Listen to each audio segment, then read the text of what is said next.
The potential takeover of Kenya's largest airport, Jomo Kenyatta International Airport, Jkia, by Indian Adani Group has spawned significant controversy. This arrangement is framed as a public-private partnership (PPP), where Adani would manage and operate Jkia for 30 years while investing Kenyan shillings 97 billion to upgrade its infrastructure, which include building a new terminal, improving runways, and enhancing facilities. However, many Kenyans, politicians, and the civil society groups have voiced concern about the lack of transparency surrounding the deal, raising fears of privatization and potential negative consequences for the country.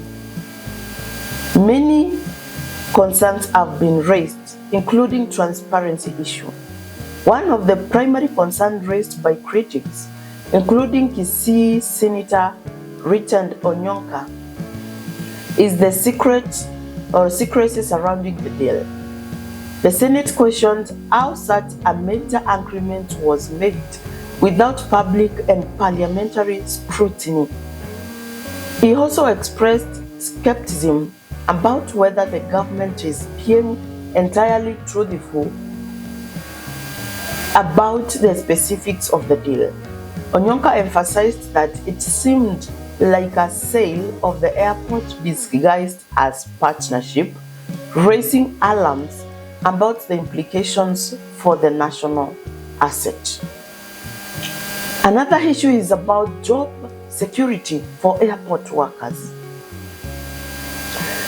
Another critical issue brought forward by opponents of the deal, including labor unions, is the fate of the 5,000 employees currently working at Jkia.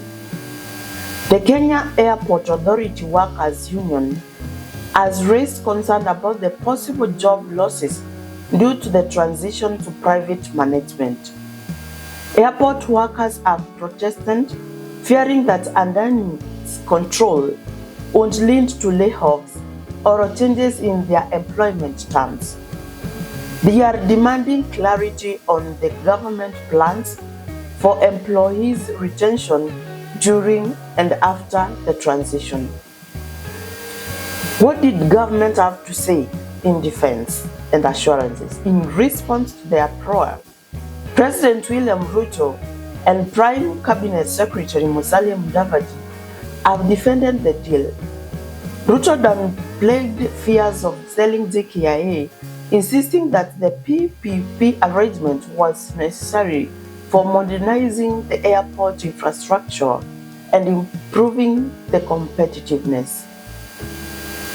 He stressed that no national asset was being sold and that the partnership would benefit the country by attracting private capital to a project that government could not afford on its own. Mudavadi echoed these sentiments, arguing that the deal aligns with government development plans and that it would bring significant financial investment and operational improvements. And this is the public reaction. Many Kenyans have reacted with skepticism, particularly in the light of the government's previous privatization attempts and a general distrust of foreign companies managing Kenya national infrastructure. Critics point out that similar deals in the past have led to inflated fees, service disruption, and reduced government control over essential services. The controversy has sparked heated debate in both mainstream and social media, with some seeing it as a form of economic colonization. The political dimension of the controversy have also come into sharp focus. Opposition politicians such as Babu Owino have lambasted the government for pushing through the deal without consulting the public or involving parliament.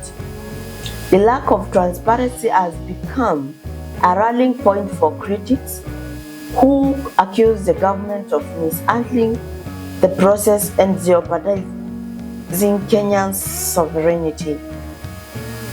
Onyonka and others have called for the Senate to scrutinize the deal thoroughly before it proceeds, with some arguing a complete halt to the negotiations. The proposed takeover of Jkia by Adani is a complex and contentious issue with significant implications for Kenya's economy, workers, and national sovereignty. While the government argues that the deal is necessary to modernize the airport, the lack of transparency, concerns over job security, and fears of privatization have led to widespread opposition.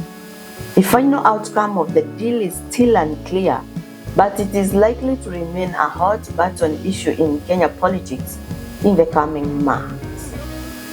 This is Bunny's Kenya Media. Please consider subscribing, liking, commenting, sharing for more updates. Till next time, bye-bye.